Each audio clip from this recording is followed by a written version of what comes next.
نحمده ونصلي ونسلم على سيدنا ومولانا محمد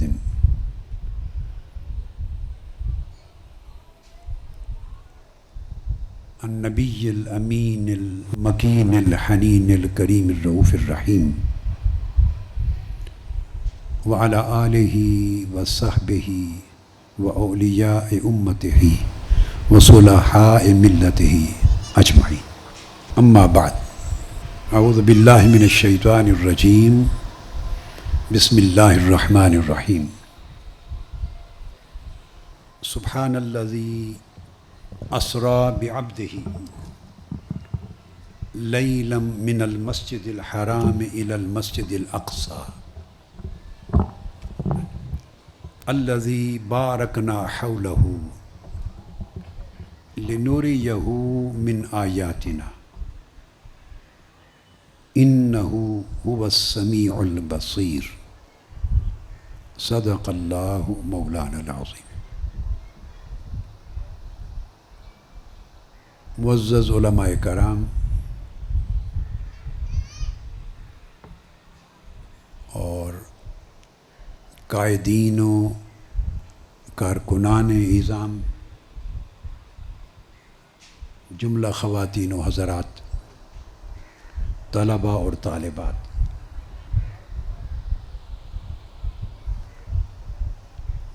اور دنیا بھر میں اس مجلس میں دور دراز کے علاقوں میں جو سامعین اور سامعات ہیں، ہمارے ساتھ شریک ہیں، سب کو اس مبارک معراج النبی کی رات کی اس مجلس میں جسمانی طور پہ شریک ہونا یا سماعی طور پہ، سمعی اور بصری طور پہ شریک ہونا، اس پر مبارکباد دیتا ہوں، ویلکم کرتا ہوں۔ اتفاق ہے کہ ان دنوں میں یہاں تھا تو مجھے بھی آپ کے ساتھ اس مبارک رات کی محفل میں شرکت کی سعادت نصیب ہو گئی۔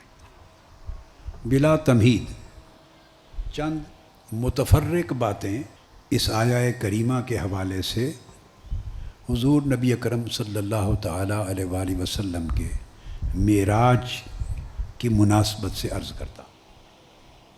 بہت عرصے کے بعد یہ موقع ملا ہے، یعنی کسی محفل معراج النبی صلی اللہ تعالیٰ علیہ وآلہ وسلم میں مرکز پر آپ کے ساتھ شریک ہونے کا۔ اس موضوع پر ممکن ہے مجموعی طور پہ 100 سے زیادہ میرے خطابات ہوں گے، مگر ہر خطاب میں نئے پہلوؤں اور نئی جہتوں پر گفتگو کی ہوگی۔ آپ کے پاس وہ کتابی صورت میں بھی ہیں اور کیسٹس کی صورت میں بھی ہیں۔ آج کچھ نئی چیزیں جیسے اگر ذہن میں جیسے جیسے آئیں گی وہ آپ کے سامنے رکھنا چاہتا ہوں۔ آقا علیہ الصلوۃ والسلام کے اس سفر معراج کے 3 مرحلے ہیں۔ یہ بات معروف ہے، علماء بیان کرتے ہیں اور آپ ہمیشہ سے سنتے ہیں۔ اس سفر کے 3 مرحلے ہیں۔ ایک مرحلہ مسجد حرام سے مسجد اقصیٰ تک کا ہے، جیسے فرمایا گیا اعوذ باللہ من الشیطان الرجیم سبحان الذی اسریٰ بعبدہ لیلا من المسجد الحرام الی المسجد الاقصیٰ۔ پاک ہے وہ ذات جو لے گئی اپنے مقرب برگزیدہ محبوب بندے کو مسجد حرام سے مسجد اقصیٰ تک رات کی ایک تھوڑی سی کڑی میں۔ یہ پہلا مرحلہ ہے۔ دوسرا مرحلہ، یہ مرحلہ قرآن مجید میں صراحت کے ساتھ مذکور ہے۔ اس کا انکار کرنا کفر ہے۔ معراج نبوی صلی اللہ علیہ وسلم کے اس حصے کا انکار بولیے کفر ہے، نص صریح سے ثابت ہے۔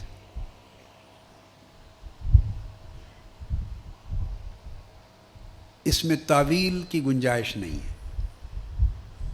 دوسرا حصہ مسجد اقصی سے فوق السماوات، آسمانوں سے اوپر سدرۃ المنتہا تک، عرش تک، پھر اس سے اوپر، اس کو فوق السماوات کہہ دیتے ہیں، یا الی سدرۃ المنتہا الی العرش المعلی۔ تو مسجد اقصی سے آسمانی کائنات اور بالائی کائنات کی آخری منزل تک، یہ احادیث صحیحہ سے ثابت ہے، احادیث صحیحہ سے ثابت ہے۔ اور ان احادیث صحیحہ میں اور روایات میں اتنی کثرت ہے، کثرت طرق ہے کہ وہ حد تواتر کو پہنچتی، معنوی طور پر حد تواتر کو پہنچتی ہیں۔ اس دوسرے حصے کا انکار کرنا اعتقادی فسق ہے، گمراہی ہے۔ آدمی کافر تو نہیں ہوتا مگر گمراہ کہلاتا ہے۔ کیا؟ گمراہ کہلاتا ہے، اعتقادی طور پہ فاسق ہو جاتا ہے۔ یہ دلال ہے، گمراہی ہے۔ پھر فوق السماوات کا جو مرحلہ ہے، پہلے حصے کو مسجد حرام یعنی مکہ معظمہ سے بیت المقدس مسجد اقصی تک کا جو پہلا مرحلہ، اس کو اسراء کہتے ہیں۔ اس لیے قرآن مجید نے لفظ اسراء استعمال کیا۔ جو دوسرا مرحلہ ہے مسجد اقصی سے جب آقا علیہ السلام اوپر تشریف لے جاتے ہیں، اس کو معراج کہتے ہیں۔ عرب دنیا میں اس رات کو جب مناتے ہیں، عرب دنیا سارے مرحلوں کو وہ بھی مانتی ہے، عقیدہ رکھتی، مگر وہاں جو معروف، مروج اور متداول لفظ ہے وہ شب اسراء ہے۔ وہ اس کو لیلۃ الاسراء کہہ کے مناتے ہیں۔ ہمارے ہاں پاکستان، انڈیا، بنگلہ دیش اور علاوہ اس کے گرد و نواح کے خطوں میں اس کو لیلۃ المعراج کہتے ہیں، شب معراج۔ ہمارے ہاں یہ لفظ زیادہ معروف ہے، عرب دنیا میں قرآنی لفظ ہے لیلۃ الاسراء، اس لفظ کا استعمال اور رواج زیادہ ہے۔ پھر سدرۃ المنتہا سے آگے، جہاں بعض احادیث میں آتا ہے کہ سیدنا جبرائیل امین علیہ السلام بھی رک گئے، اور اس سے آگے آقا علیہ الصلوۃ والسلام کے ساتھ شریک سفر رہنے کی استعداد اور صلاحیت اور طاقت ان میں نہیں تھی۔ وہ جو اس سے آگے کا سفر ہے قاب قوسین او ادنیٰ تک، جس کی آخری منزل کا کوئی تعین نہیں ہے، نہ وہ ذہنوں میں آ سکتی، اس کو بعض کتب میں بعض عرفاء نے، خواجہ نظام الدین اولیاء نے بطور خاص اور کئی اور عرفاء اور اولیاء نے اعراج کا نام دیا ہے۔ اعراج کا ایک تیسرے مرحلے کو ایک تیسرا نام بعض بزرگوں نے دے دیا، ورنہ دوسرے مرحلے کو سدرۃ المنتہا سے بھی آگے تک، قاب قوسین او ادنیٰ تک، مسجد اقصی سے لے کے آنورڈ سارے کو معراج بھی کہہ سکتے ہیں۔ اگر یوں کہیں تو عنوان دو بن جائیں گے، اسراء اور معراج، اور اگر تینوں مرحلوں کو الگ الگ ٹرم عنوان دیں تو پھر اسراء، معراج اور اعراج کا نام دے دیں۔ اس حصے کا انکار کرنا حق اور ثواب سے ہٹ جانا ہے، یعنی حق اور ثواب سے محروم ہونا ہے۔ مگر اس حصے کے انکار کرنے سے نہ بندہ کافر ہوتا ہے اور نہ صریح گمراہ ہوتا ہے۔ آپ سمجھیں بات کو؟ یہ بات میں نے اس لیے سمجھائی کہ ہمارے ہاں ایک ہی بات سکے بند ہوتی ہے اور ایک ہی ٹھپا ہاتھ میں ہوتا ہے، وہ ہر جگہ لگاتے جاتے ہیں، تفریق نہیں کرتے۔ علم تفریق کرنے، حسب مرتبہ تفریق کرنے اور ہر چیز کی تفصیل کرنے کا نام۔ تو آپ کو معلوم ہونا چاہیے کہ کس حصے کے انکار سے بندہ کافر ہو جاتا ہے، کس حصے کے انکار سے بندہ ضال اور گمراہ ہو جاتا ہے، اور کس حصے کے انکار سے بندہ ثواب سے محروم ہوتا ہے۔ ثواب سواد کے ساتھ، اجر و ثواب کے معنی میں نہیں، یعنی صحت عقیدہ یا عقیدے میں خیر کا پہلو، اس سے محروم ہوتا ہے۔ یہ جو اب تک گفتگو میں نے کی، یہ معروف ہے، اس کو آپ نے کئی بار سنا ہے، پڑھا ہے، بیشتر لوگ جانتے ہیں جو علمی شغف رکھتے ہیں۔ جو اتنا نہیں جانتے تو انہیں معلوم ہو گیا۔ اب یہاں سے جو آگے آج کی نشست کے لیے خصوصی چند باتیں کرنا چاہتا ہوں، وہ یہ کہ یوں تو سارا سفر معراج حضور علیہ الصلوۃ والسلام کا جسم مع الروح کے ساتھ، جسد مع الروح، یعنی سارا سفر معراج جسمانی ہے۔ مسجد حرام سے لے کے مسجد اقصیٰ تک، اور مسجد اقصیٰ سے سدرۃ المنتہا تک، اور سدرۃ المنتہا سے قاب قوسین او ادنیٰ تک، سارا سفر تینوں مرحلوں پر مشتمل، سارا سفر جسمانی اور روحانی مشترکہ ہے، یعنی جسم اقدس کے ساتھ ہے۔ اس پورے سفر کا کوئی ایک مرحلہ بھی ایسا نہیں جو صرف آپ کی روح مبارک نے کیا ہو اور جسم اقدس ساتھ نہ ہو۔ اب بات سمجھ گئے؟ میں پھر دوہرا رہا ہوں، یہاں سے آج کی مجلس کا حصہ شروع ہو جائے گا۔ اس پورے سفر کا کوئی ایک مرحلہ بھی ایسا نہیں ہے جہاں آقا علیہ الصلوۃ والسلام کا جسم اقدس اور آپ کی روح مبارک دونوں اکٹھے نہ ہوں۔ ایسا نہیں کہ کچھ حصہ جسم اقدس کے ساتھ آپ نے سفر فرمایا، کچھ حصہ جسم اقدس رہ گیا اور روح مبارک کے ساتھ سفر کیا، یہ تفریق نہیں ہوئی۔ اب اس کی وجہ سمجھاتا ہوں۔ علماء نے ان چیزوں پر لکھا ہے، اکابر علماء نے، ائمہ نے۔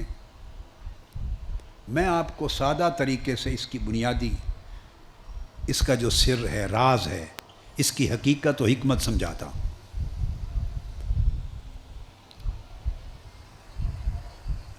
میں یہ پہلی دلیل سمجھانا چاہتا ہوں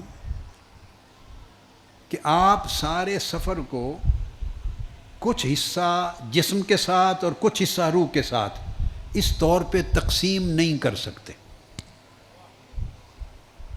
تقسیم نہیں کر سکتے۔ یا سارا سفر جسم کے ساتھ ماننا ہوگا، یا سارا سفر بغیر جسم کے صرف روحانی طور پر روح کا ماننا ہوگا۔ اکٹھا نہیں چلا سکتے کہ اتنی جگہ سے۔ اب یہ میں نے کہا یہ آج کی نشست کا حصہ ہے جو نیا ہوگا، جو اس انداز سے پہلے بیان نہیں کیا ہوگا۔ تھیم تو کبھی بدلتا نہیں ہے، ایک ہی ہوتا ہے، مگر یہ چیزیں نئی طریقے سے آپ کو سمجھ میں آئیں گی۔ میں دوہرا رہا ہوں کہ آپ اس سفر کو کچھ معراج اور آپ کا اسراء مع الجسد فقط، اور کچھ حصہ سفر مع الروح فقط، بلا جسد، بغیر جسم کے، اس طرح اس سفر کے حصے اور ٹکڑے نہیں کر سکتے۔ یا سارا سفر جسم و روح کا اکٹھا جسم کے ساتھ ماننا ہوگا، یا سارا سفر جسم کے بغیر فقط روح کا ماننا ہوگا۔ بین بین کی صورت ممکن نہیں۔ کوئی یوں کہہ سکتا ہے کہ کیا حرج ہے کہ مسجد حرام سے مسجد اقصیٰ تک کے سفر کو جسم سے مان لیں، اور اوپر کا حصہ صرف روح کا مان لیں.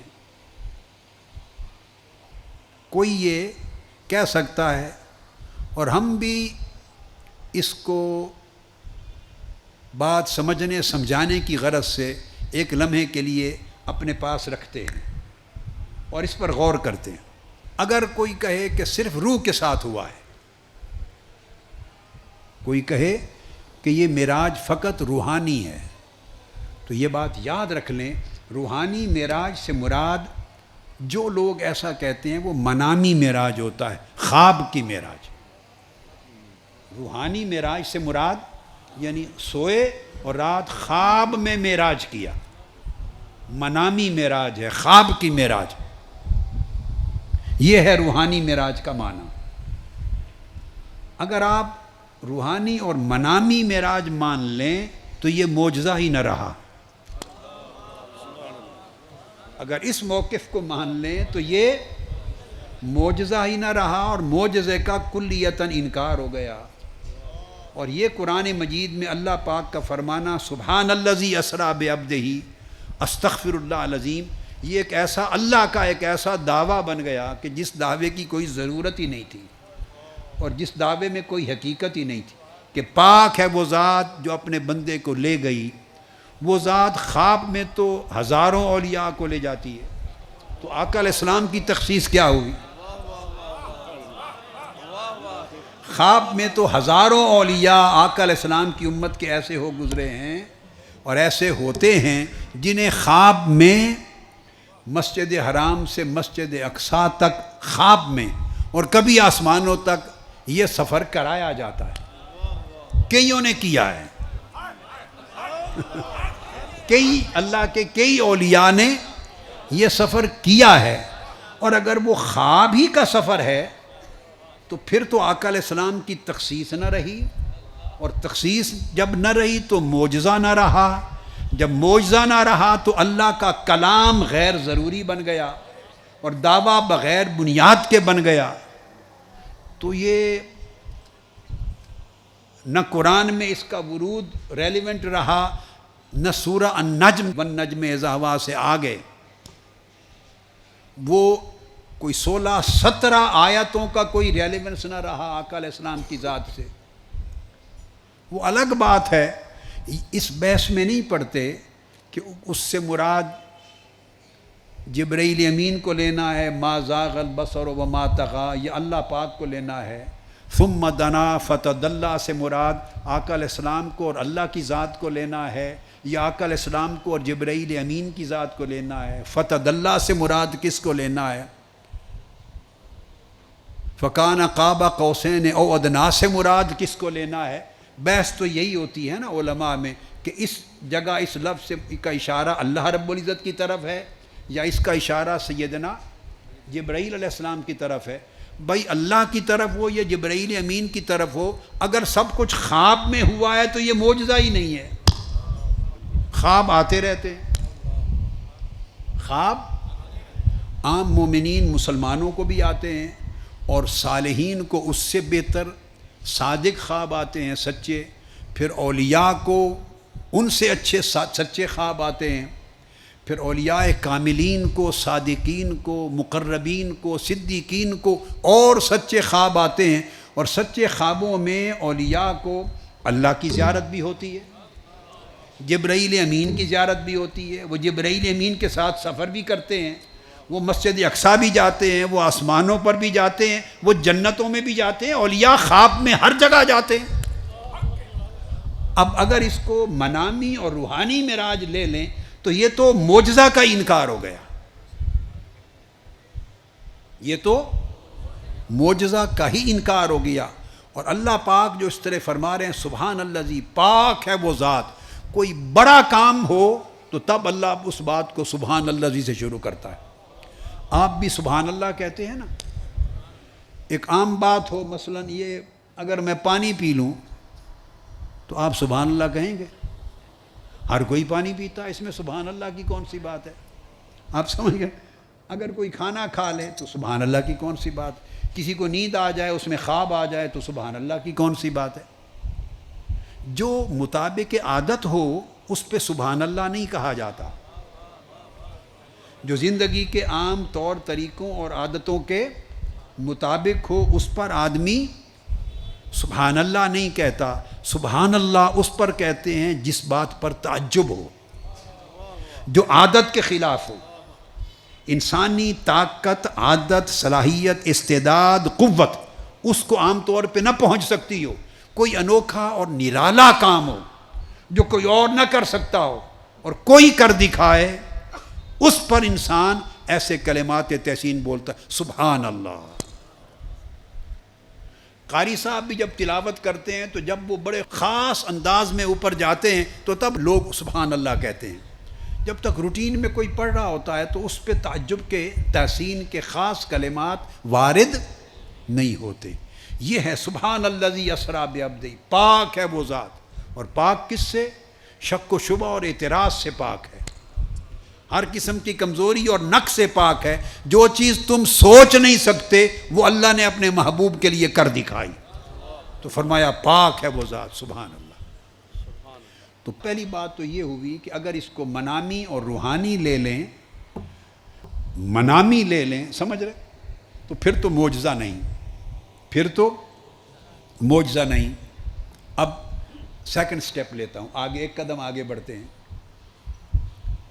For the sake of discussion, ایسے بحث کے لیے، بات کو سمجھنے سمجھانے کے لیے ایک دوسرا اینگل سمجھتے لے لیتے ہیں کہ کوئی یہ کہے جب کہ یہ بات کسی نے کہی نہیں. یہ بھی بتا دوں، ایک امکان لے رہا ہوں، پاسبلٹی، جب کہ اس امکان اور پاسبلٹی کو کسی نے، علماء اور ائمہ میں سے کسی نے نہیں لیا. مگر کیا فرق پڑتا ہے، یعنی جس کے جی میں جو آئے وہ اگل مار دیتا ہے، تو چلو اس کو بھی انٹرٹین کر لیتے ہیں. کوئی کہے کہ خواب تو نہیں تھا مگر جسم بھی نہیں گیا، فقط روح گئی، تو یہ بے عقلی کی بات ہے. اس لیے کہ ایسا کہنے والا گویا یہ کہنا چاہتا ہے کہ ایک وقت اس رات ایسا آیا کہ جسم اقدس آرام فرما تھا اور جسم سے روح نکل گئی تھی. یعنی جب روح نکل جائے تو اس کیفیت کو موت کہتے ہیں. تو آپ معراج کا موضوع بیان کرتے ہوئے معاذ اللہ آقا علیہ السلام کی ذات اقدس پر موت وارد کر رہے ہیں کہ روح جسم سے نکل گئی. جب روح نکل جائے، خالی جسم رہ جائے، اسی کو موت کہتے ہیں. اسی کو، تو اگر جسم وہیں رہا اور خالی روح چلی گئی معراج پر تو یہ تو موت کی کیفیت ہے. اس پر سبحان اللہ کیسے بنا؟ سبحان اللہ جی اس پر کیسے بنا؟ معاذ اللہ، استغفر اللہ. اور یہ ایک ایسی بات ہے کہ یہ بجائے آقا علیہ السلام کی شان بیان کرنے کے، یہ اس کے برعکس ہے. اور پھر 1200 سال میں ائمہ، محدثین، علماء، متکلمین، فقہا اور اکابر اصول دین اور عقیدے کے کسی نے یہ بات نہیں کہی کہ جسم وہیں رہا مکہ معظمہ میں جہاں آپ لیٹے ہوئے تھے اور روح اس میں سے نکل گئی اور جبرائیل امین روح کو ساتھ لے کے چل پڑے. کیا؟ روح کو ساتھ لے کے چل پڑے اور روح گئی اوپر قاب قوسین تک، یا سدرۃ المنتہا تک، یا مسجد اقصیٰ تک. سمجھ گئے؟ تو یہ نامعقول بات ہوگی اور نہ یہ عقل میں آنے والی ہے نہ نقل میں آنے والی ہے. یہ سراسر غلط، بے بنیاد اور نادانی کی بات ہوگی. اور پھر اس پر اگلی بات یہ کہ اگر خالی روح نے سفر کرنا تھا تو اس کے لیے براق لانے کی کیا ضرورت ہے؟ اگر روح نے سفر کرنا ہو تو گھوڑے لائے جاتے ہیں روح کے لیے. روح کے لیے کوئی گھوڑے یا کوئی براق لائے، اس کے لیے سواری کی کیا ضرورت ہے؟ روح تو خود اس براق سے بھی زیادہ نورانی ہے. یہ جو براق لایا گیا یہ تو خود اس بات کا میسج ہے کہ آقا علیہ السلام جسد مبارک سمیت بنفس نفیس سفر کے لیے تشریف لے جا رہے ہیں. یہ جو براق کا ذکر آیا ہے وہ خود ایک میسج ہے کہ یہ سفر نہ خواب کا تھا نہ خالی روح کا تھا، جس میں پاک کے ساتھ سوار ہوئے جیسے سواری کی جاتی ہے. آپ سمجھے بات کو؟ جیسے سواری کی جاتی. خود براق اٹ سیلف اس بات کی کافی و وافی دلیل ہے کہ منامی اور روحانی نہیں ہے، محض روحانی نہیں ہے، منامی تو ہے ہی نہیں، منامی تو ہے ہی نہیں۔ اور پھر اگر واپس آ کے آقا علیہ الصلوۃ والسلام یہ فرما دیں اور آپ نے فرمایا ہو کہ میں نے آج رات خواب میں معراج کیا ہے اور خواب میں مسجد اقصیٰ پہ گئے ہوں، تو کسی کو اعتراض کرنے کی ضرورت ہے؟ ابو جہل کو اعتراض کرنے کی ضرورت ہے؟ سیدنا ابو بکر صدیق کو تصدیق کرنے کی ضرورت ہے؟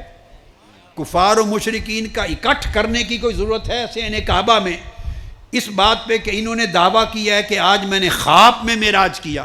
تو اکٹھ کس چیز کا؟ ہر کوئی خواب میں کر سکتا ہے، کسی کا معراج یہاں تک، کسی کا یہاں تک، کسی کا وہاں تک، ہر کسی کی اپنی صلاحیت ہے۔ تو اس پر تو اعتراض ہی نہیں بنتا، انکار بھی نہیں بنتا، تصدیق بھی نہیں بنتی، تکذیب بھی نہیں بنتی۔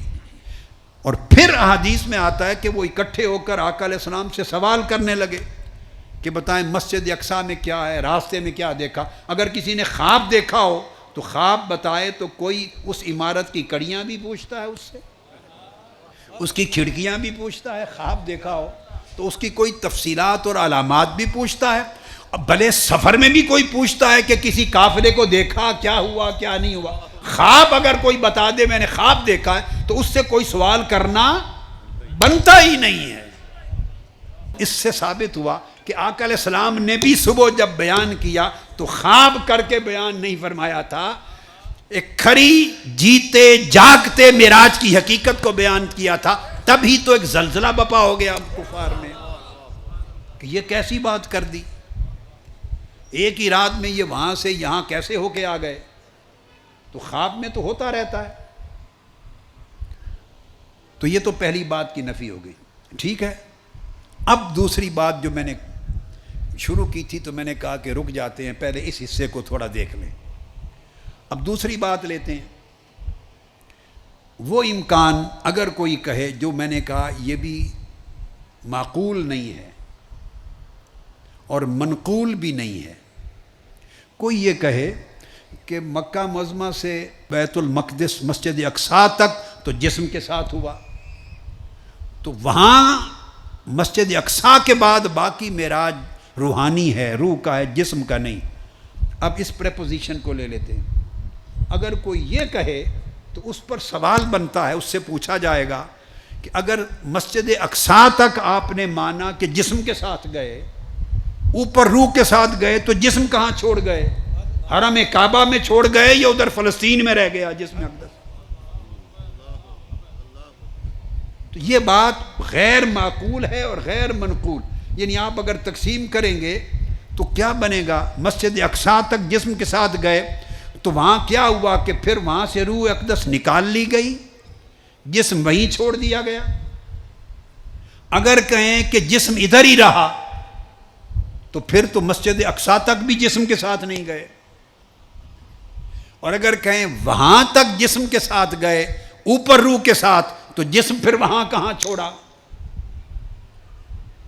روح کب پلٹی، پھر جسم میں کب آئی، اور اس عرصے میں جسم زندہ رہا یا وفات پا گئے؟ سارے سوال جو مکہ معظمہ میں قیام کے دوران وارد ہونے تھے وہ سارے القدس میں وارد ہو گئے۔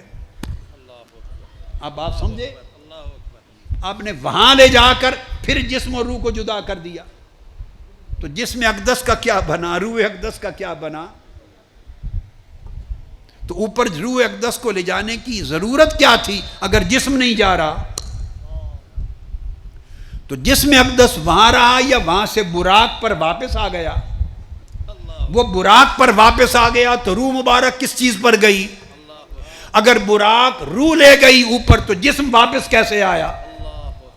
آپ بات کو سمجھیں۔ لہذا اگر آپ اس مفروضے کو بنا لیں تو اس میں بھی کوئی جان، عقل اور شعور اور دلیل نہیں ہے۔ تو میں نے عرض کیا، نہ یہ جواز ہے کہ منامی خواب میں ہوا، نہ اس امر کا جواز ہے کہ جسم وہیں رہا، جسم اقدس اور خالی روح معراج پر گئی، اس کا بھی کوئی جواز نہیں، اور نہ اس امر کا جواز ہے کہ آدھا سفر جسم و روح کا اکٹھا ہوا اور وہاں جسم اقدس رہ گیا اور روح مبارک اوپر چلی گئی۔ ان تینوں امکانات میں سے کوئی امکان قابل قبول نہیں بنتا. یہاں تک سمجھ گئے آپ؟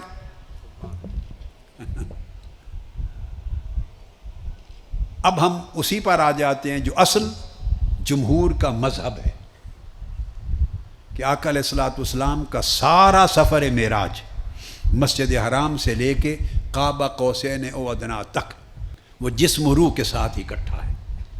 جسم اقدس کے ساتھ گئے، روح مبارک کے ساتھ گئے. اب ایک سوال پیدا ہو سکتا ہے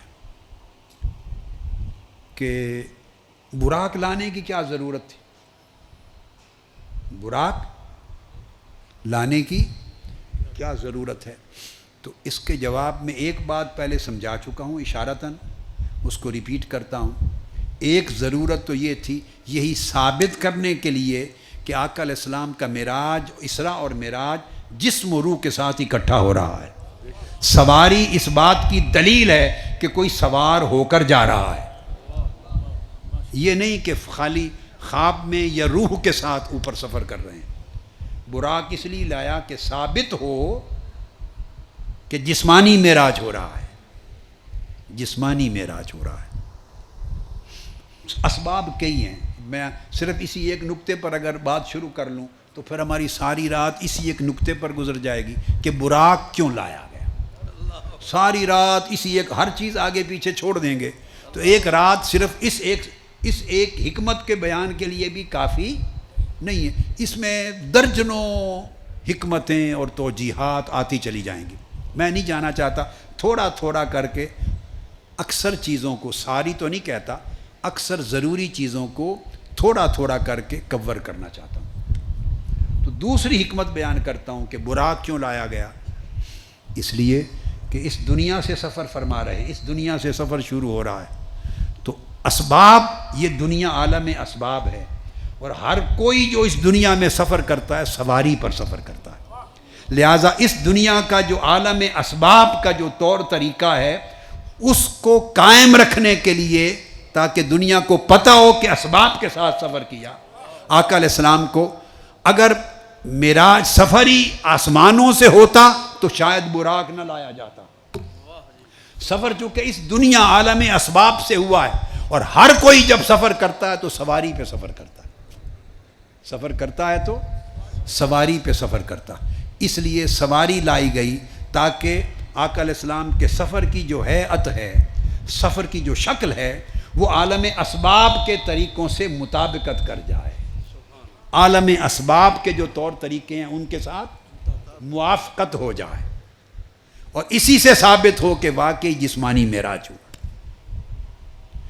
تو عالم اسباب میں جو اسباب، اور تیسری چیز یہ کہ امت کے لیے اور بڑے بڑے اولیاء کے لیے بھی یہ خاص بات، عوام سے متعلق یہ نکتہ نہیں، امت کے اولیاء کے لیے جو بغیر سواری کے سفر کر سکیں اپنی روحانی طاقت کی بنیاد پر، انہیں بھی یہ درس دے دیا جائے کہ بغیر سواری کے اڑتے پھرنے میں بلند رتبہ نہیں، سواری پر جانے میں رتبہ بلند ہے.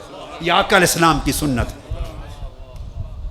تدبیر کو چھوڑنا بلند مقام نہیں ہے، تدبیر کی سنت کے مطابق چلنا یہ بلند رتبہ ہے. تاکہ جو روحانیت والے لوگ ہیں، اولیاء ہیں، صالحین ہیں، اللہ والے اور ایمان رکھنے والے مومنین، ایمان والے مسلمان، ان کو معلوم ہو جائے کہ تدبیروں کو اور اسباب کو چھوڑ کر پرواز کرنا اور چھوڑ پر آرزویں رکھنا، تدبیر و اسباب کو چھوڑ کر، یہ سنت محمدی کے خلاف ہے. آقا علیہ السلام سے بڑھ کر تدبیر اور سبب کے بغیر سفر کی طاقت اور کون رکھ سکتا ہے کائنات؟ آقا علیہ السلام سے بڑھ کر تدبیر اور سبب کے بغیر کوئی طاقت رکھ سکتا ہے؟ آپ سے بھی زیادہ یا آپ جتنی؟ کوئی نہیں. پھر لے جانے والے ساتھ جبرائیل ہیں، جبرائیل ساتھ ہو تو اس سے بڑھ کر بھی پھر کسی اور کی طاقت ہو سکتی ہے؟ بدون تدبیر، بغیر سبب کے جائیں. اور پھر اللہ فرمائے کہ اللہ لے کر گیا، اللہ کی ذات ہو لے جانے والی، اور پھر بغیر تدبیر کے ہو. اب بات کو سمجھیں، آقا علیہ السلام خود جانے والے ہوں، تدبیر کی حاجت ہے؟ تدبیر اور سبب کی محتاجی ہے؟ بولیے نہیں بھئی، اگر تدبیر اور سبب کی محتاجی ہوتی تو جب چاند ٹکڑے کیا تو وہاں کون سی تدبیر استعمال تھی؟ آقا علیہ السلام کو کون سی محتاجی ہے تدبیر اور سبب کی؟ اگر تدبیر اور سبب کے محتاج ہوتے تو جب ڈوبے سورج کو پلٹایا تو کون سے رسے باندھے ہوئے تھے پلٹانے کے لیے؟ کون سی تدبیر تھی؟ جب درختوں کو زمین سے بلا کے تو جڑوں سمیت کھینچ لیا، سجدہ گیر ہو گئے، جب پتھروں نے کلمہ پڑھا، مردے زندہ ہو گئے، انگلیوں سے پانی پھوٹ پڑا، تو کون سی تدبیریں تھیں وہاں استعمال ہوئی؟ تو آقا علیہ السلام کے تو سینکڑوں معجزات بغیر تدبیر کے، بغیر تدبیر کے کر سکتے ہیں۔ تو جو بلا تدبیر اتنی بڑی طاقت جن کو اللہ نے عطا کی ہو، وہ سفر کرتے ہوئے اللہ کی بارگاہ کی طرف اگر تدبیر کو نہ چھوڑیں اور سبب کو نہ چھوڑیں اور سوار ہو کے جائیں، تو آقا کی امت میں لوگ تدبیر چھوڑنے لگے تو یہ کون سی بڑائی کی بات ہوگی؟ اس سے یہ نقطہ اخذ کرتا ہوں، براق کی سواری سے اخذ کرتا ہوں، جو بیمار لوگ ہیں وہ علاج نہیں کرواتے، کہتے ہیں خالی دم سے ٹھیک کر دیں۔ تو دم برکت کا عمل ہے، اس سے برکت ہوگی، مگر علاج کی تدبیر کو چھوڑنا نہیں چاہیے، یہ سنت کے خلاف ہے۔ میں براق سے اخذ کر رہا ہوں یہ نقطہ، آپ کو سمجھ آئی ہے؟ اپیرنٹلی کوئی سمجھے گا براق کا اور یہ علاج کا کیا تعلق ہے، نہیں، یہ تعلق آپ سمجھ گئے ہیں۔ بہت سے لوگ بے شمار معاملات میں تدبیر چھوڑ دیتے ہیں، جو سنت ہے وہ چھوڑ دیتے ہیں، اور تدبیر سے بالا چاہتے ہیں سب کچھ ہو جائے، یہ بھی ہو جائے، بچے بھی ہو جائیں، امتحان میں بھی پاس ہو جائیں، علاج بھی ہو جائے، شفا یابی بھی ہو جائے، کاروبار بھی شاندار، سارا کام تدبیر سے بالا چاہتے ہیں۔ یہ سنت نہیں ہے، سنت۔ اور جو کوئی آپ کو یہ راستہ دکھائے وہ ولی اللہ نہیں ہو سکتا۔ جو کوئی آپ کو ایسا راستہ دکھائے، دعویٰ کرے، وہ ولی اللہ اور صالح اور متبع سنت نہیں ہو سکتا۔ کمال اتباع سنت میں ہے۔ جو اتباع سنت میں جتنا بلند ہوتا چلا جائے گا، جتنا بلند ہوتا چلا جائے گا، اس کا مرتبہ ولایت اتنا اونچا ہوتا چلا جائے گا۔ تو تدبیر اور اسباب کو ترک کرنا سنت نہیں ہے، اسباب کو استعمال کرنا سنت ہے۔ استعمال کرنا۔ اب آپ کا ایک اور معجزہ آقا علیہ السلام کا سناتا ہوں، اس کی مثال کو سمجھانے اور تقویت دینے کے لیے۔ اس پر آپ کی نگاہ نہیں گئی ہوگی، بیان بھی نہیں اکثر و بیشتر کبھی نہیں ہوا ہوگا، مگر اس پر آپ کو میں مرکوز کراتا ہوں آپ کی توجہ۔ آپ نے کثرت کے ساتھ سنا، کثرت کے ساتھ، کہ آقا علیہ السلام جب پانی ختم ہو گیا حدیبیہ میں تو نہیں تھا، تو 1500 صحابہ کے وضو اور غسل کے لیے پانی مہیا کر دیا، انگلیوں سے چشمے بہہ پڑے۔ اس طرح درجنوں مرتبہ یہ واقعات پیش آتے، درجنوں مرتبہ، جب صحابہ کرام کے لشکر 10-10 ہزار کا لشکر بھی اگر پیاسا ہوتا، وضو اور غسل کا پانی نہ ہوتا، تو آقا علیہ السلام اپنی مبارک انگلیوں سے چشمے پانی کے نکال کے ان کو سیراب کر دیتے۔ یہ تو سن رکھا ہے نا، بولیے، سن رکھا ہے۔ اب اس میں تدبیر، اس میں بھی ایک تدبیر ہمیشہ آقا علیہ السلام نے استعمال فرمائی سنت کے لیے، اور وہ کیا؟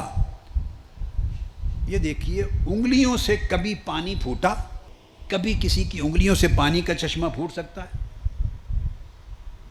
موسیٰ علیہ السلام نے بھی جب اپنی امت کو، بنی اسرائیل کو پانی کے چشمے دینے تھے تو اپنی انگلیوں سے نہیں پھوڑے وہ چشمے، زمین میں عصا مارا، چونکہ چشمے زمین سے پھوٹا کرتے ہیں، چشمے زمین ہی سے پھوٹتے ہیں، پتھروں سے پھوٹتے ہیں، زمین سے پھوٹتے ہیں۔ وہ کام کیا جو ظاہراً ہوا کرتا ہے۔ معجزہ کیا تھا؟ وہ چشمہ نہیں تھا، آپ کا عصا لگا اور چشمہ پھوٹ پڑا، یہ معجزہ تھا۔ اور آقا علیہ السلام کا معجزہ موسیٰ علیہ السلام کے معجزہ سے 100 گنا زیادہ طاقتور تھا، 100 گنا زیادہ عظیم تھا۔ وہاں چشمے کا پھوٹنا معجزہ تھا مگر زمین سے پھوٹنا عادت ہے. آقا علیہ السلام نے چشمے پھوڑے مگر زمین سے نہیں، انگلیوں سے پھوڑے. انگلیوں سے کبھی چشمے نہیں نکلتے. یہ گوشت اور پوست کی انگلیاں ہیں، اس میں سے چشمے کیسے نکلیں؟ اب بات کو سمجھے. چشمہ موسیٰ علیہ السلام نے بھی جاری کیا مگر وہاں سے جاری کیا جہاں سے جاری ہوتے ہیں، ٹھیک ہے، اس جگہ نہیں تھا مگر ہوتے زمین سے ہی ہیں. مگر آقا علیہ السلام نے زمین سے چشمے جاری نہیں کیے، جب ضرورت پڑی اپنی انگلیوں سے جاری کر دیے. انسانی جسم سے کبھی چشمے نہیں نکلتے، انگلیوں سے کبھی چشمے نہیں پھوٹتے. یہ 100 گنا بڑا معجزہ تھا. اس میں بھی سنت تدبیر جاری رکھی. سنت تدبیر آپ سوچ رہے ہوں گے وہ کیسے؟ سن لیں. ایسا آقا علیہ السلام نے کبھی نہیں کیا کہ جب پانی کی ضرورت صحابہ کرام کو پڑی تو ان کے سامنے ایسے ہوا میں انگلیاں کر دی، ہاتھ، اور انگلیوں سے سیدھے چشمے جاری فرما دی. ہوا اس طرح ہی ہے مگر اس طریقے سے نہیں کیا. جب ضرورت پڑتی تو آپ فرماتے کوئی برتن لے آؤ، تھوڑا سا پانی لے آؤ، کوئی کوزہ لے آؤ، کوئی لوٹا جیسے لوگ استعمال کرتے ہیں، کوئی چھاگل لے آؤ، کوئی کوزہ لے آؤ، کوئی برتن منگواتے اس میں کچھ پانی ہے، فرماتے لے آؤ. عرض کرتے صحابہ کرام یا رسول اللہ ایک بوند بھی نہیں رہ گئی. مشکیزہ لے آؤ، یا رسول اللہ ایک بندے کا پینے کا بھی نہیں رہ گیا، خالی ہو گئی. فرمایا کوئی بات نہیں، لے آؤ. حتیٰ کہ کچھ نہ ہوتا تو فرماتے کہ پیالہ ہی لے آؤ. کوئی برتن منگواتے اس برتن میں دست مبارک ہاتھ ڈالتے تاکہ ایک پردہ ہو جائے، ہاتھ کو چھپا دیتے اور پھر چشمے جاری کر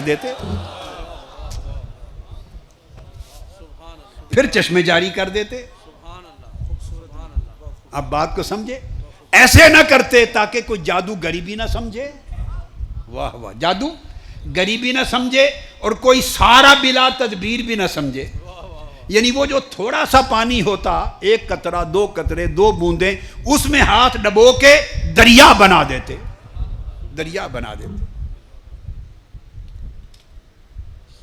کسی کی کھجوریں بڑھا دی تو ایسا نہیں کرتے تھے کہ ایسے زمین پہ کھجوروں کا انبار لگا دیا. نہ، 2 4 5 کھجوریں ہیں چھاگل میں، اس میں رکھ لو، ہاتھ ڈال دیتے اور کہتے اس کو کھولنا نہیں، تمہاری نسلیں کھاتی رہیں گی، ختم نہیں ہوگی. اور حضرت ابو ہریرہ فرماتے ہیں کہ سیدنا عثمان کے زمانے تک 25 سال ہماری نسلیں کھاتی رہیں اور میں بھی کھاتا رہا، ورنہ ایک دن کی کھجوریں تھی، ایک دن صبح اور شام کھائی جاتی. تو ہاتھ ڈال کر پردہ رکھ کر اسی کو سمندر بنا دیتے. تو یہ تدبیر بھی اختیار کرتے کہ تاکہ 2 بوند پانی بھی ہے، چند کھجوریں بھی ہیں، ان کو بڑھاتے. کرتے تخلیق مگر شکل تکثیر کی رکھتے. یعنی پیدا کرتے، پانی پیدا کرتے مگر شکل ایسی دکھاتے جیسے زیادہ فرما رہے ہیں. سمجھ آئی بات کی آپ کو؟ جی. تو یہ براق سے بات چلی تھی کہ براق پر سفر اس لیے فرمایا تاکہ سبب کو استعمال کرنا، تدبیر کو استعمال کرنا سنت ثابت ہو جائے کہ اس سے بڑا معجزہ کیا ہوگا. اللہ کی بارگاہ میں جانا، معراج، اس سے بڑا تو کوئی معجزہ نہیں ہے نا، یہ آخری حد ہے. اس معجزے میں بھی آقا علیہ السلام نے تدبیر کی صورت کو اور سبب کو کاٹا نہیں ہے، برقرار رکھا. یہ ہے براق. اب میں دوسری بات اسی میں ایک اور کر رہا تھا کہ آقا علیہ السلام جسم اقدس کے ساتھ اپنے پیکر بشریت کے ساتھ تشریف لے گئے. پہلا پڑاؤ دیکھتے ہیں وہ مسجد اقصیٰ پہ ہوا ہے. من المسجد الحرام الی المسجد الاقصیٰ. مسجد اقصیٰ میں پہلا سٹے ہوا، سٹاپ اوور ہوا ہے آقا علیہ السلام کا. آپ بھی جب سفر کرتے ہیں سٹاپ اوور ہوتا ہے نا، اور ایئرپورٹ پہ رکتے ہیں اور اگلی فلائٹ لیتے ہیں اور ٹرانزٹ پیسنجرز ہوتے ہیں، تو آقا علیہ السلام نے ٹرانزٹ کیا ہے مسجد اقصیٰ میں، القدس میں ٹرانزٹ کیا ہے، سٹاپ اوور کیا ہے، اور ٹرانزٹ کر کے آقا علیہ السلام نے اگلے سفر کے لیے روانگی کی. اس ٹرانزٹ میں جو خاص چیز ہوئی، خاص، وہ یہ کہ تمام انبیاء علیہ السلام صف آرا ہوئے اور آقا علیہ السلام نے ان کو جماعت کروائی، امامت کروائی۔ اب اس نقطے کو سمجھاتا ہوں، تمام انبیاء علیہ السلام آقا علیہ السلام کے مقتدی بنے اور آپ نے جماعت، انبیاء کی جماعت کو امامت فرمائی۔ اب دیکھنے والی بات یہ ہے کہ انبیاء علیہ السلام جب صف میں کھڑے تھے، تمام انبیاء، تو کیا وہ اپنے اصلی جسموں کے ساتھ جسمانی طور پہ کھڑے تھے؟ بولیے، اگر وہ اصلی جسموں کے ساتھ کھڑے تھے تو قبروں میں ان کے جسم کہاں گئے؟ اور ایسا کسی حدیث اور روایت سے ثابت نہیں ہے کہ وہ جسموں سمیت قبروں سے نکل آئے تھے۔ ایسا نہیں ہوتا، ایسا نہیں ہوتا کہ وہ اپنی اپنی قبور سے اپنی اصل اجساد مبارکہ کے ساتھ نکل آئے تھے اور بنفس نفیس اپنے مبارک اصلی جسموں کے ساتھ صفوں میں کھڑے تھے، آقا علیہ السلام کے پیچھے نماز پڑھی۔ ایسا نہیں، ایسا نہیں۔ ایک چیز تو بڑی کلیئر کر لیں، نہیں ہے۔ اب دو امکان ہو سکتے ہیں۔ کتنے؟ ایک امکان یہ ہو سکتا ہے کہ فقط مقدس ارواح تھی ان کی اور وہ مقتدی تھی، یہ اور یہ حق ہے۔ دوسرا یہ امکان ہو سکتا ہے کہ ارواح اجساد مثالیہ ان کو مل گئے، مثالی جسم مل گئے، اللہ پاک نے دے دیے، تو ان کی روحیں تھیں مگر مثالی اجساد کی شکل میں، مثالی جسموں کی شکل میں۔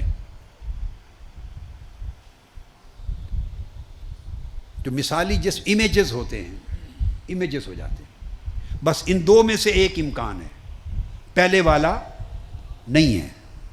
اب جو نقطہ یہاں سمجھانا چاہتا ہوں، ان اینی کیس انبیاء علیہ السلام خواہ اجساد مثالیہ کے ساتھ ہوں، یعنی مثالی جسم کے ساتھ کھڑے تھے، اور خواہ مجرد روحوں کے ساتھ کھڑے تھے، دونوں صورتوں میں ان کی مقدس ارواح تھیں، دونوں صورتوں میں مقدس ارواح تھیں جو نماز پڑھ رہی تھیں آقا علیہ السلام کی اقتداء میں۔ اور آقا علیہ السلام جب آگے کھڑے تھے وہ خالی روح نہیں تھی، وہ جسم کے ساتھ کھڑے تھے۔ اب یہ بات سمجھیں، تو اس میں تو کوئی شک نہیں کہ انبیاء علیہ السلام سارے اپنی مقدس ارواح کے ساتھ، روحوں کے ساتھ کھڑے ہیں، ان کی ارواح انبیاء ہیں، اور ارواح انبیاء کی امامت جسد مصطفیٰ کروا رہے ہیں۔ آقا علیہ السلام کا جسم مبارک، آف کورس روح مبارک اندر ہے، جسم و روح اکٹھا ہے۔ جب ہم جسد مبارک کی بات کرتے ہیں تو روح سمیت ہے۔ انبیاء کی ارواح، روحیں، مقتدی اور امامت آقا علیہ السلام کے جسد مبارک کے ساتھ حضور فرما رہے ہیں۔ یہ بات آپ سمجھیں۔ اب امام مقتدیوں سے عرفہ اور اعلیٰ ہوتا ہے۔ امامت عرفیت اور افضلیت سے ہوتی، اعلیٰ مقام ہوتا ہے۔ امامت آقا علیہ السلام جسم مبارک کے ساتھ فرما رہے ہیں، مقتدی انبیاء کی روحیں۔ اس سے میری سمجھ میں یہ بات آئی ہے، میں نے زندگی میں کبھی کسی کتاب میں پڑھا نہیں، پہلی باتیں بھی نہیں پڑھی، کتابی نہیں ہیں پہلی باتیں بھی، مگر یہ بات بھی زندگی میں کبھی نہیں پڑھی، وہ یہ کہ ارواح انبیاء مقتدی ہوں اور آقا علیہ السلام اپنے جسد مبارک کے ساتھ امامت کروائیں، تو اس کا مطلب یہ ہوا کہ آقا علیہ السلام کا جسم بھی انبیاء کی روحوں سے افضل ہے۔ یہ بات کہنا چاہتا ہوں، میری سمجھ میں یہ بات آئی ہے جو میں نے اخذ کیا ہے اللہ کی توفیق سے، کہ آقا علیہ السلام کی بشریت بھی، پیکر بشری جسم مبارک بھی انبیاء کی روحوں سے افضل اور عرفہ والا ہے اور زیادہ منور ہے۔ اور ان ادر ورڈز، دوسرے لفظوں میں یوں کہوں گا کہ آقا علیہ السلام کا جسم اطہر بھی انبیاء کی روحوں سے زیادہ لطیف ہے۔ جسم اطہر یعنی آپ کا پیکر بشری بھی انبیاء کی مقدس روحوں سے زیادہ لطیف ہے. اس لیے انبیاء کی مقدس ارواح مقتدی ہیں اور آقا علیہ السلام اپنے جسم اقدس کے ساتھ امام ہیں. تو گویا اس سے ایک نقطہ اور جو میں اخذ کر پایا ہوں اور سمجھ پایا ہوں اللہ رب العزت کی توفیق سے، وہ یہ کہ اللہ رب العزت نے آقا علیہ السلام کے جسم اطہر کو، جو بشری پیکر ہے، جو پیکر ہے بشریت ہے، جسم اطہر، اس کو اتنی نورانیت، اتنا نور دیا ہے جسم کو کہ وہ انبیاء کی روحوں کے نور سے بھی زیادہ طاقتور ہے. اور یاد رکھ لیں، روح خود نور ہوتی ہے. بولے، روح خود نور ہوتی ہے. روح مادی شے نہیں ہے، روح نور ہوتی ہے.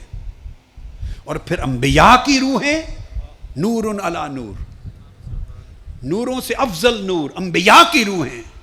اور انبیاء کی روحیں جو اعلیٰ درجے کا نور ہیں، ان کی امامت آقا علیہ السلام کا پیکر بشری کروائے، جس میں مبارک ان کی امامت کروائے، تو پتہ چلا کہ حضور کی بشریت بھی انبیاء کی نورانیت سے اعلیٰ ہے. اور آقا علیہ السلام کے جسم مبارک کو اتنی لطافت اور اتنی نورانیت حاصل ہے کہ جس کو انبیاء کی مقدس روحیں بھی اس تک نہیں پہنچ سکتی. اس لیے آقا علیہ السلام اس قابل ہوئے کہ جسد مبارک سے ان کی مقدس روحوں کو امامت کروا لیں، ان کی مقدس روحوں کو.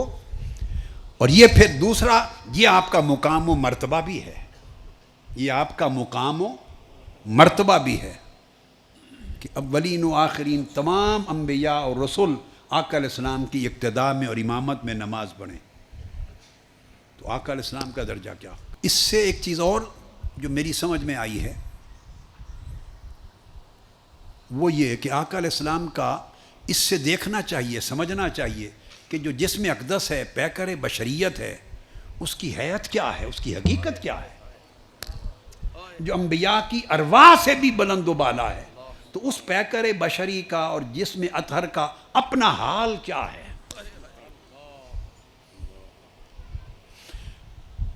تو میں یہ محسوس کرتا ہوں، جو کچھ کتب میں پڑھا، نصوص کو دیکھا، تشریحات کو دیکھا، تعویلات کو دیکھا، تعبیرات کو دیکھا، قرآن و سنت اور پھر سلف صالحین اور اولیاء اور اکابر علماء محدثین کی تصریحات سے جو کچھ اخذ کیا، میں اس نتیجے پر پہنچا ہوں کہ میں اس لیے یہ کہہ رہا ہوں کہ جو بات اب کہہ رہا ہوں یہ میں نے چونکہ کسی کی پڑھی نہیں کہ میں اس کو نقل کروں، تو میں ان کا نام لے دوں گا پھر، اگر لے دیتا، اگر پڑھی ہوتی. تو اگر اس میں غلطی ہے تو میری طرف ہی منسوب کریں چونکہ میں نے اخذ کیا ہے. اگر اس میں صحت ہے، اچھائی ہے، تو ان اکابر اولیاء ائمہ کی طرف منسوب کریں جن کی شاگردی ہے ہمیں، جن سے سیکھتے ہیں، جن کو پڑھتے ہیں اور خیرات لیتے ہیں جن سے. اس رائے میں اخذ کرنے میں اچھائی لگے تو اوپر منسوب کر دیں، کوئی کمزوری لگے تو میری طرف منسوب کر دیں. اس لیے میں کہہ دیتا ہوں کہ ایسی بات سمجھ میں آئی کہ آقا علیہ السلام کی بشریت مقدسہ، مجھے لگتا ہے کہ وہ جو آپ کا جسم اقدس ہے، آپ کا جسم اقدس، وہ مرقع تھا بشریت اور نورانیت دونوں چیزوں کا. آپ کا جسم اقدس فقط بشری نہیں تھا. اب آپ سمجھے کہ کیا آپ کو بتا رہا ہوں. جسد اقدس، جسم مبارک فقط بشری پیکر نہیں تھا، بشری پیکر بھی تھا اور مرقع نور بھی تھا. وہ بشریت اور نورانیت دونوں کا مرقع تھا. اس لیے اب آپ اس نقطے کو سمجھ کے جب مطالعہ کریں گے اور سمجھیں گے تو آپ پر بات کھل جائے گی. اس لیے آپ کے جسم اقدس پر بشری خواص بھی تھے اور آپ کے جسم اقدس میں نورانی خواص بھی تھے. ایسی خاصیتیں بھی تھیں جو بشری خاصیتیں ہوتی ہیں اور ایسی خاصیتیں بھی تھیں جو بشر کی نہیں ہوتی، وہ نورانی خاصیتیں ہوتی ہیں. بات کو سمجھے؟ مثلا اب جب تک یہ نقطہ آپ کے ذہن میں بیٹھ گیا اب مثالوں سے آپ سمجھ جائیں گے، مثالیں معلوم ہیں آپ کو، جب جوڑیں گے اس نقطے کو تو مثالوں کے ساتھ تو بات کھل جائے گی۔ آپ نے سنا ہے، پڑھا ہے کہ جسم اقدس کا سایہ نہیں تھا، اب سایہ نہ ہونا یہ بشر کی خواص میں سے نہیں، یہ نور کے خواص میں سے ہے، اور جسم کا سایہ ہونا یہ بشری خواص میں سے ہے۔ تو سایہ جسم ہو یہ بشری پہلو ہے، اور سایہ نہ ہو یہ نور کا پہلو ہے۔ جسم کا عالم یہ تھا، جسد اقدس کا عالم یہ تھا، اسی وجہ سے آقا علیہ السلام کے حسن کی کوئی مثال نہ تھی۔ جسم اقدس سے ایک اور مثال دیتا ہوں، پسینہ نکلتا تھا، پسینہ آتا تھا، تو جسم پر پسینہ آئے یہ بشری خواص میں سے ہے کہ پسینے کا آنا بشری خواص میں سے ہے، مگر پسینے میں خوشبو آئے یہ بشری خواص نہیں، نورانی خواص میں سے ہے۔ کوئی پسینہ کسی بشر کا ایسا نہیں ہو سکتا جس میں تھوڑی یا زیادہ سمیل نہ ہو۔ جب پسینہ آئے گا بھلے جسم میں ہو، بغل میں ہو، کہیں ہو، یا کپڑوں پہ جائے تو اس میں سمیل آئے گی، یہ بشری خواص ہے۔ تو پسینے کا آنا بشری حصہ تھا، اور اس میں سمیل کا نہ آنا بلکہ خوشبو آنا یہ نور کا حصہ تھا۔ آپ سمجھیں بات؟ کس طرح دو چیزیں جمع تھی، کس طرح دو چیزیں جمع تھی، اور جو خوشبو آتی پسینہ مبارک سے وہ خوشبو لگائے بغیر آتی۔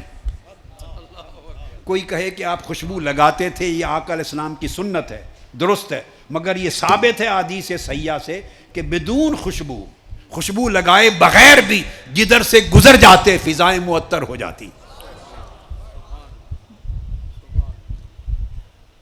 ٹھیک ہے، یہ اس نقطے پر چونکہ پھر ارتکاز نہیں کر رہا، ورنہ پھر ساری رات اسی ایک نقطے پہ وضاحت کرنے لگے تو پتہ نہیں 2 راتیں گزر جائیں ایک نقطے پر، اس لیے ایسے ایک 2 مثالیں دے کے گزر رہا ہوں۔ اسی طرح ایک اور خاصیت بتاتا ہوں، سیکریشنز آپ کے زبان دہن مبارک میں، منہ مبارک میں ہوتی، جس سے لعاب دہن بنتا ہے، تھوک بنتا ہے، ہمارا تھوک بنتا ہے، تو آقا علیہ السلام کا بھی لعاب دہن بنتا، تو لعاب دہن کا بننا یہ بشری خواص میں سے ہے، مگر اس میں جراثیم کا نہ ہونا نور کے خواص میں سے ہے۔ لعاب دہن کا بننا بشری خواص میں سے ہے، مگر اس سے بیماروں کو شفا ہو جانا یہ نور کے خواص میں سے ہے۔ آپ کے اور میرے لعاب سے نہیں ہو سکتا، اس میں جرمز ہوں گے، بیکٹیریا ہوگا، تو بیکٹیریا کہاں چلے گئے؟ وہ نور میں گم ہو گئے۔ لعاب دہن بنا یہ بشری خواص ہے، اور بیکٹیریا نہیں ہوئے، شفا آ گئی، یہ نور، عالم نور کے خواص میں سے۔ اس طرح بہت ساری بیسیوں مثالیں، بیسیوں آقا علیہ السلام کی سیرت طیبہ اور آپ کے فضائل میں موجود ہیں، معلوم ہو سکتی ہیں، بس میں چند ایک مثالیں دیتے ہوئے آگے بڑھا دیا بات۔ اس سے میں یہ سمجھ پایا ہوں کہ جسم اقدس، بشریت اور نورانیت، جسم اقدس ہی دونوں کا مرکب تھا۔ دیکھیے ایک چیز جو میں نے پہلے 80s کے زمانے کے خطابات میں کہی، 80 کی جو دہائی تھی اس کے خطابات میں ایک چیز آپ کو ملتی ہے، علماء سے بھی سنتے ہیں، کتابوں میں بھی آتا ہے کہ آقا علیہ السلام کی شانیں ہیں الگ الگ، بشریت کی بھی شان ہے، نورانیت کی بھی شان ہے، اور حقانیت کی بھی شان ہے۔ یہ سن رکھا ہے نا آپ نے؟ وہ الگ بات ہے، یہ جو آج کہہ رہا ہوں یہ الگ بات ہے۔ بشریت اقدس کی شان جسم اطہر سے متعلق، نورانیت کی شان آپ کے نور سے متعلق، حقانیت اور مظہریت کی شان آپ کی حقیقت سے متعلق۔ یہ سبجیکٹ الگ تھا جو پہلے کئی بار بیان کیا اور آپ عمر بھر سنتے رہے۔ آج میں وہ بات نہیں کہہ رہا ہوں، بالکل نئی بات کہہ رہا ہوں۔ وہ یہ کہہ رہا ہوں کہ 2 شانیں بشریت اور نورانیت کی دونوں ہی آقا کی جسم اقدس میں جمع تھی، دونوں جسم اقدس میں جمع تھی۔ اب یہاں سے ایک اور چیز سمجھانا چاہ رہا ہوں، ایک نقطہ اور آگے بڑھتے ہیں۔ سوچئے اگر بشریت کی شان اور نورانیت کی شان دونوں آقا علیہ السلام کے جسم اطہر میں ہوں تو دونوں شانیں تو جسم میں آ گئیں، تو جب روح پر پہنچے تو عالم کیا ہوگا؟ بات کو سمجھے؟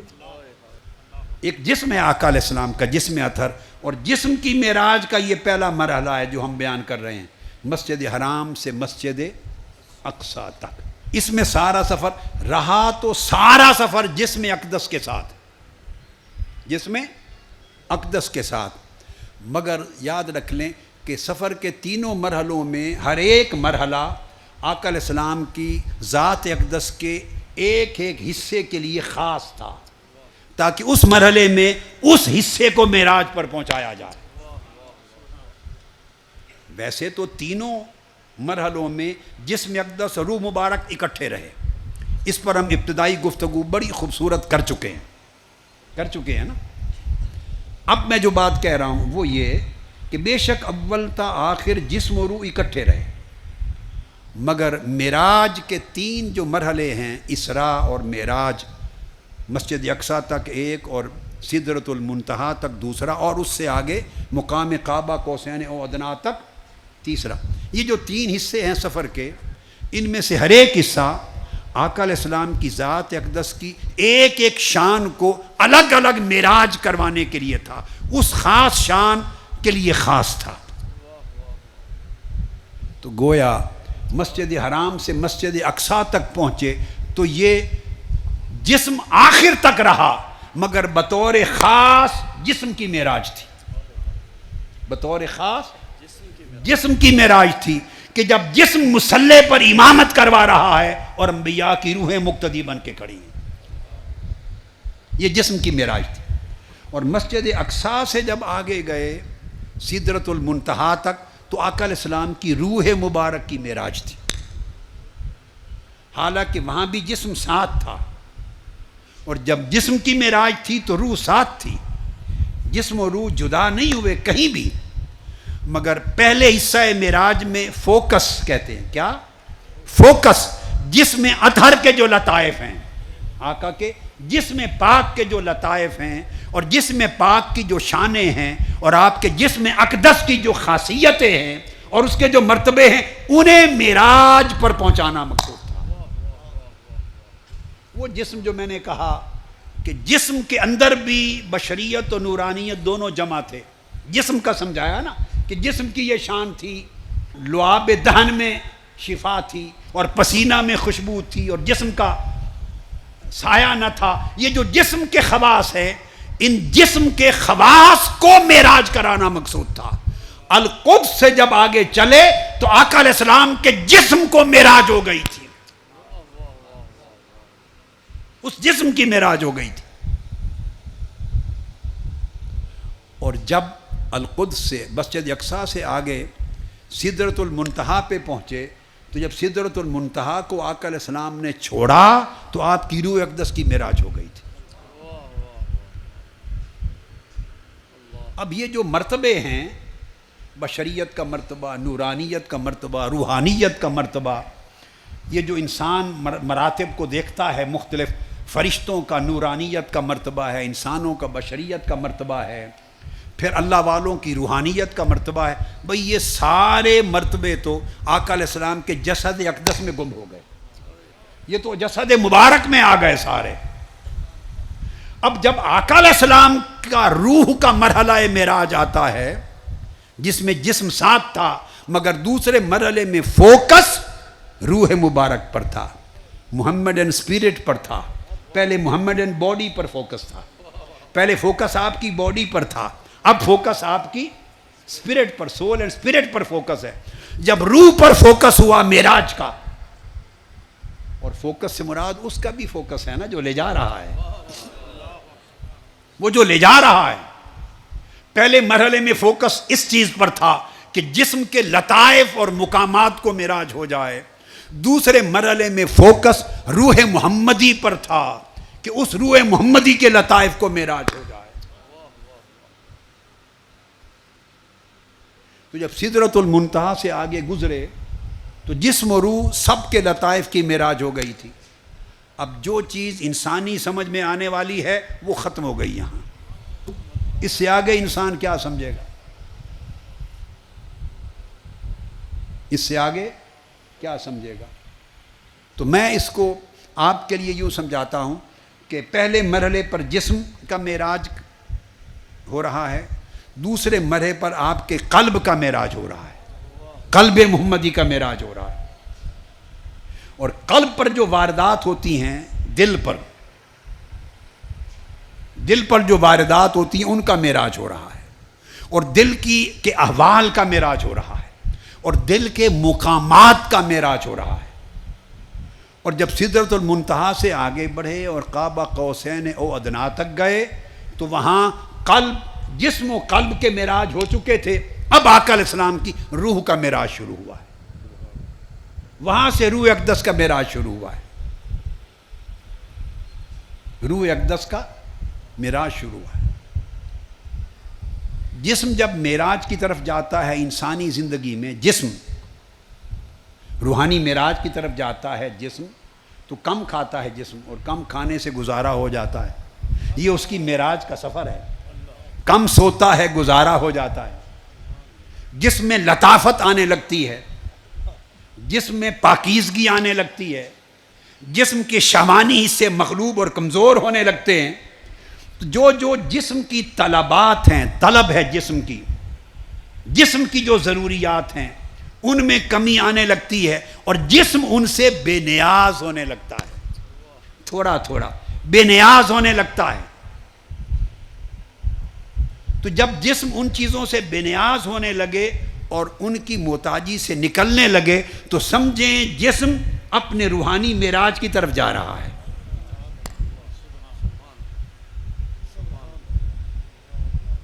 اور قلب، اس کے بھی خواص ہیں. قلب رغبت رکھتا ہے، دل محبت کرتا ہے، یا حرص کرتا ہے، یا لالچ کرتا ہے، یا توکل کرتا ہے، یا زہد رکھتا ہے، یا بے نیاز ہوتا ہے، یا توکل کرتا ہے، یا اس میں اخلاص ہوتا ہے. تو دل کی اپنی اچھی بری خاصیتیں ہیں. تو دل اگر ان بری خصلتوں سے نکلنے لگے اور توکل کی طرف جانے لگے، یقین کی طرف جانے لگے، قلب دل اور اللہ کی محبت کی طرف جانے لگے، تو جب دل ان خاصیتوں میں بڑھنے لگتا ہے تو اسی انسانی زندگی میں سمجھیں اس کے دل کو معراج کا سفر شروع ہو گیا ہے.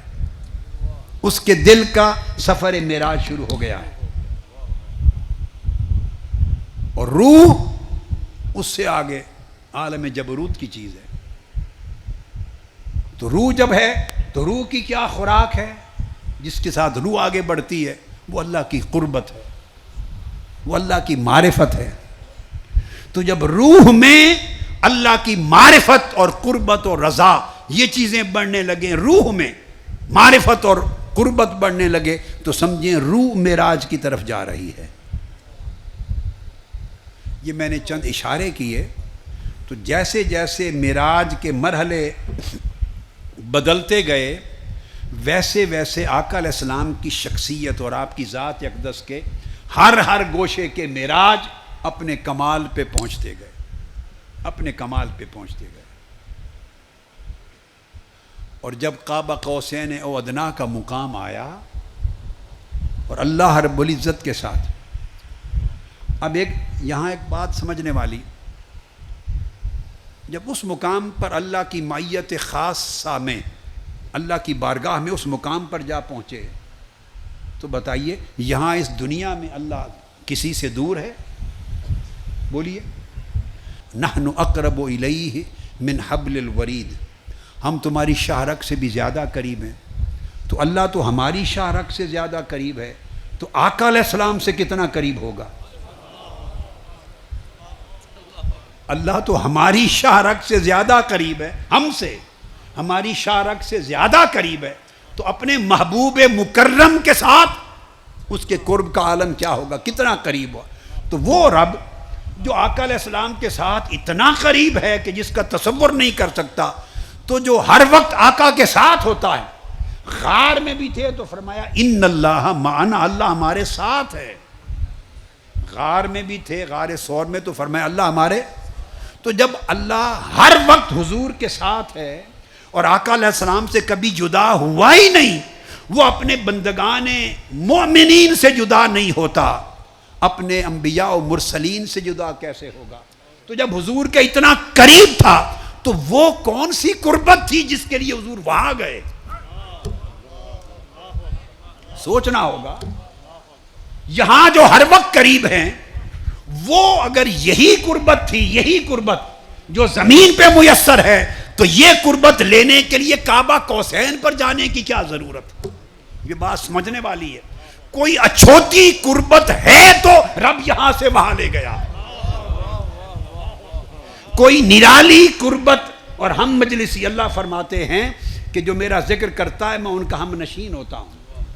تو اللہ تو یہاں بھی اپنے ذاکروں کا, ذکر کرنے والوں اور اپنی عبادت کرنے والوں کا ہم نشین ہوتا ہے. اور پھر آقا علیہ السلام کے ساتھ اس کی ہم نشینی کا عالم کیا ہوگا. وہ رب جو یہاں ہم نشین ہے وہاں کون سی ہم نشینی لینے گئے؟ جو یہاں آقا کی سنتا اور دیکھتا ہے وہاں کون سی چیز سننے اور دیکھنے کے لیے گئے؟ جو یہاں قریب ہے وہاں کون سی قربت کے لیے گئے؟ اگر سمجھیں کہ اس کا معنی یہاں کی قربتوں سے الگ نہیں ہے تو پھر سفر معراج بیکار ہو جاتا ہے, بے معنی ہو جاتا ہے. اگر آپ میری بات سمجھیں, اگر جس نوعیت کی قربت معنوی, میں خاص بات کہہ رہا ہوں, قربت معنوی, معنن اللہ قریب ہے, جسمانی طور پہ تو نہیں ہے نا, جسم سے پاک ہے. قربت معنوی, معنوی ہم نشینی, معنوی اللہ کی ہم مجلسی, معنوی معیت, معنوی مدد, معنوی نصرت. یہ جو معنن اور روحانیتاً سب اللہ کی عنایات اس کے بندوں پر یہاں ہیں. اگر انہی عنایات کا معنی لینا ہے تو جبرائیل کو بھیج کے وہاں کون سی عنایات, وہاں کیا ضرورت؟ ضرورت کیا ہے؟ یہ ماننا ہوگا, اور اس کے بغیر کوئی چارہ ہی نہیں ہے کہ اگر قربت کے لیے گئے تو وہ قربت یہاں کی قربت سے کوئی جدا تھی, اس سے جدا تھی وہ قربت.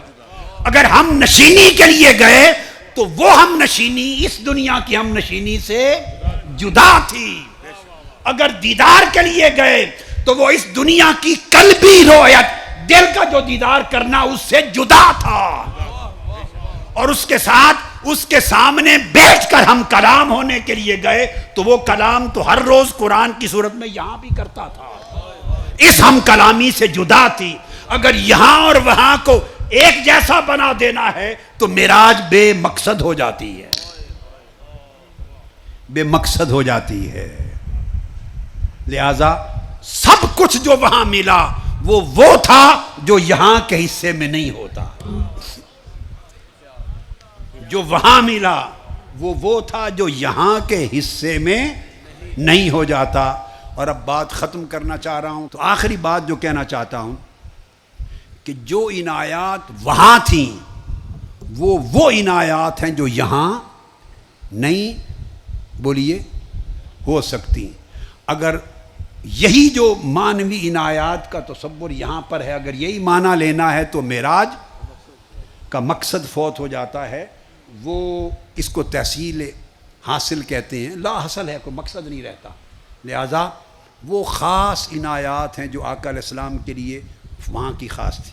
تو آخری بات جو کہنا چاہتا ہوں یہ سمجھ لیں, جو وہاں تھا اور وہاں بلا کر جو دینا تھا, اور وہاں بلا کر جو آقا علیہ السلام کا حال کرنا تھا, اور وہاں بلا کر جو آقا کو مقام دینا تھا, اور وہاں بلا کر آقا علیہ السلام کو جو کچھ بنانا تھا, جو وہاں تھا اگر وہ یہاں ہوتا تو وہاں بلایا نہ جاتا. سو وہ یہاں نہ تھا اس لیے وہاں بلایا. اور جب وہاں سے پلٹے اور یہاں آئے تو ہمارے لیے یہ ساری کائنات یہاں رہی, آقا علیہ السلام کے لیے یہ یہاں بھی وہاں بن گیا, یہ یہاں بھی وہاں بن گیا. جانے سے پہلے یہ یہاں تھا اور کعبہ قوسین وہاں تھا. جب پلٹ کے آئے تو حضور جدھر جاتے وہاں ساتھ رہتا.